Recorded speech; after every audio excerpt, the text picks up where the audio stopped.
Jim Kendall here, MarineMax Crosslake, showing you a brand new 2026 Cobalt CS22.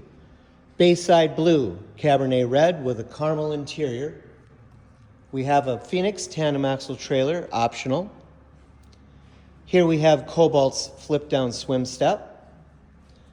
Also, with the aft rear facing lounge, we've got a nice walk-through entry right here.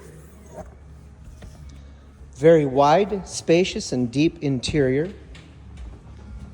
We've got our Garmin up front for our lake map. We can also put our digital gauges in there.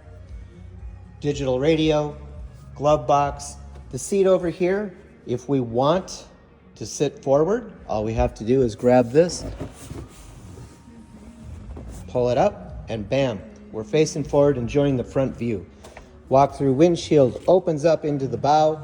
Once again, very spacious. Lots of room under these bow seats. Plenty of room for whatever we're going to take for the afternoon out on the water.